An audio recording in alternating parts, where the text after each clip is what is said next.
दही को कटोरों ले आएंगे। मेरे मन में बंदड़ाऊ गांव में दही का कटोरा कथा सुनाने की आ रही, सुना दूं के? बहुत दिन आसपास में सुनाए, काफी दिन हो गए, थाने सुना दूं माता? ठीक है, तो कमर सीधी कर लो, मैं थाने दही का कटोरे वाली कथा सुनाऊं, बहुत बढ़िया। क्या हुआ कि एक बार की बात है, एक सेठ जी थे। अरे है क्या कोई सेठ जी?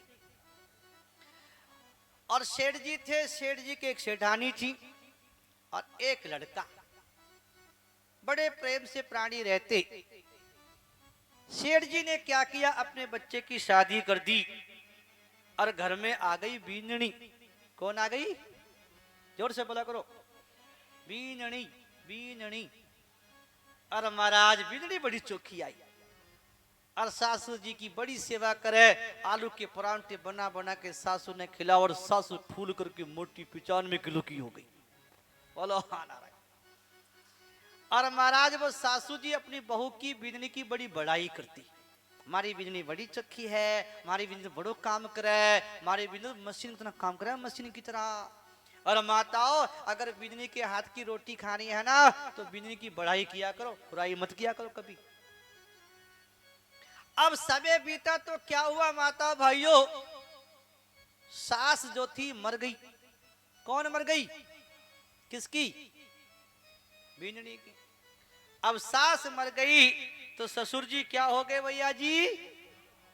थे बोलो कि मैं ही बोल दूं, रंडुआ हो गए। सही है कि नहीं? बोलो हाँ नारायण। अब वो दुकान पे बैठे रहते, बेटा बाहर काम करता, बिजली घर में काम करे। एक दिन की बात, ससुर जी को भूख लगी, घर में भोजन करने आया था, पेट भी कुछ खराब था। ससुर जी ने कहा, बेटा बिजनी मेरा पेट खराब है, थोड़ा सा दही भी दे दे और भोजन भी दे दे। लाई भोजन और थाल भर के भोजन तो ला के दे दिया। घर में दही तो था, छिपा के रख दियो। और बड़ी पिताजी दही तो को नहीं, ऐसी खा लो, कोई बात नहीं है। तो बिना दही की रोटी खा करके प्रसाद पाके चले गए दुकान पे। अब उसका पति आयो भोजन करने। समझ में आ रही है? हाँ, अब बात थारे घड़ी समझ में आवे, कथा समझ में आवे ना, अब बात तो समझ में आवे ये इनके। और थाल भर के भोजन लाई और कटोरा भर के लाई दही। अपने पति को दही दे दियो और ससुर जी को दही नहीं दियो। अब ससुर जी को कोई काम पड़ गयो घर में आने को, बेटे से बात करनी। और जैसे घर में आए और बेटे के पास में दही को कटोरो देखो, ससुर जी के मन पे दुख हुआ। और दुख की बात है ना भैया जी? बोलो। कई घरों में ऐसी माता होती है कि घर में खाने पीने की चीज आ जाती है, छिपा के रख दे। सब खेत में चले जाएंगे तो अकेली खा लूंगी, अकेली खाओगे तो बिल्ली बनोगी, म्याऊं म्याऊं करती बदनाव की गलियों में घूमोगी, क्या फायदा? और एक बात बताओ माताओं, घर में कोई खाने पीने की चीज हो तो अकेले नहीं खाना चाहिए, बांट के खाना चाहिए। अकेले खाने से द्वेष बनता है और बांट के सबको परिवार को खिलाकर ही खाने से प्रेम बनता है। ससुर जी ने देखा, मैंने दही मांगा, बिंदनी ने मुझे दही ना दिया, अपने पति को दही दे दिया। अरे भाई, भोजन तो दो ही करा सके। बोलो हाँ नारायण। या तो माँ करा सके है या पत्नी। अब माँ तो कहां से ला, लेकिन पत्नी तो ला सके। बोलो हाँ नारायण। अब ससुर जी ने विचार किया, अब तो शादी करेंगे। बोलो हाँ नारायण। और कहते हैं ससुर जी घर से निकल गए और कमाना तो वो जानते थे, खूब धन कमाया। और कमाने के बाद उन्होंने क्या किया, पैसे कमा के शादी कर ली और एक बढ़िया मोटी सी बड़ी सी गाड़ी ले ली। कौन सी वाली? इनोवा ली महाराज, इनोवा वाली गाड़ी। और पत्नी को बैठाया गाड़ी पर, कहा चलो बेटे के घर चलते। बेटे के घर पे आए, दरवाजे के सामने आके गाड़ी रोकी और हॉर्न दबायो। बेटा और बहू तेजी से दौड़ के आए, कौन आयो कौन आयो? आकर के बेटा वो दरवाजे पे खड़े है और बिन्नी तो घूंघट करके खड़ी, देखी है बेटा कौन आयो हो? पिताजी आ गए, ससुर जी आ गए, नई गाड़ी लेके आए हैं। बड़ी खुश हो गए, बिन्नी राजी हो गई।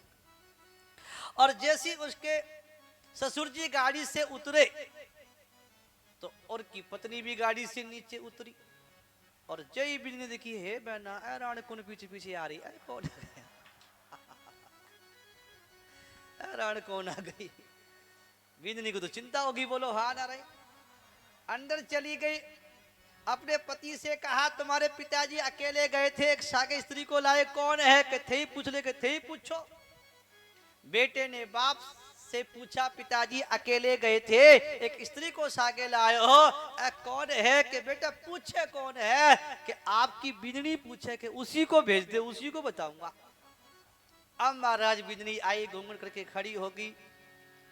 ससुर जी बोले बोल बेटा क्या पूछ रही थी, कि पिताजी पूछ रही थे अकेले गए, एक स्त्री को सागे लाए, कौन है कि हाँ ये, कि ये कि हाँ ये, कि ये बेटा दही को कटोरो है, दही को कटोरो मैंने तुझसे दही मांगा, तूने मुझे दही नहीं दिया, मैं दही को कटोरे ही लिया आया। बोलो महाराज। तो देख लो माताओं, अगर तुम अपने ससुर जी की सेवा ना करोगी तो वो दही को कटोरो ले आएंगे, घर में रोडों पर जाएगा।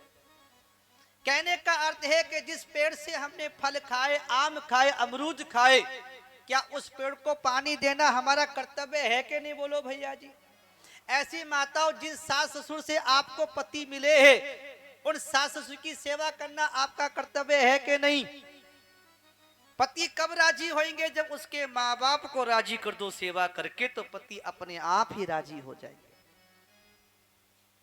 जैसे एक स्त्री अपने पति की सेवा करती है और पति के साथ साथ सास ससुर परिवार की सेवा करती है, लेकिन उसका संबंध, उसका प्रेम, उसका आश्रय, उसकी आशा अपने पति से होती है, ऐसे ही जो हमारे इष्ट देव है वो हमारे पति के समान है, और अन्य जो देवी देवता है वो सास ससुर के समान है। सेवा पूजा सबकी करो, लेकिन आशा और आश्रय अपने इष्ट का ही रखना चाहिए। परमात्मा तो वो एक ही है, वही ब्रह्मा विष्णु महेश है, वही राम कृष्ण है, और इस कलयुग में दो नाम दो रूप भगवान के बड़े श्रेष्ठ है, इसे संतों ने गाया है।